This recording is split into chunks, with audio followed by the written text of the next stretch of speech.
There's something I saw in your kicking form that, you have to do Pilates a little bit first. You have to understand the neutral hip because everything starts the neutral hip. So the thing I want to talk to you about, you're a left footer, so I want to talk about your kicking arm. So you have a great kicking arm. It's really still, it's like you're carrying a suitcase. But sometimes I see, you can kind of telltale.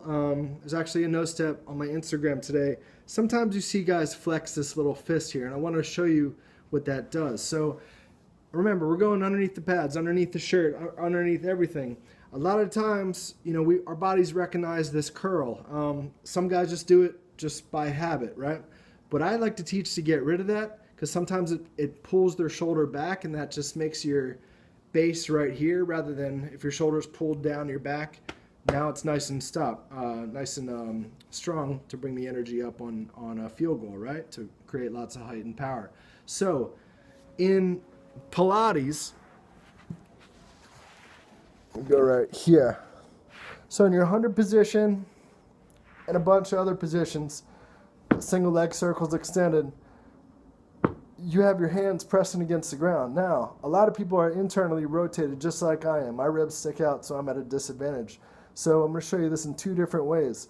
So a good little drill to be thinking about when you're doing single leg stretch, when you're doing the 100 single leg circles, you want to push against the ground, get those shoulders as far away from your ears as possible, and make sure your lats are activated. Because this push, we don't have the privilege to push against something on the ground when we're kicking.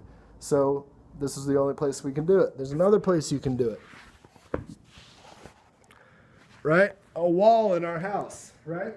So I'll show you a drill in a second, but the other thing is, like if you're, just pretend I'm a lefty, if I'm in my one-step position, I almost want to put my hand down like I'm pressing against the wall. And if you notice, when I press against the wall, that same position that I was just on the ground, that'll help me scoop my tailbone a little bit, pin my shoulder back, and remember, lat activated, right?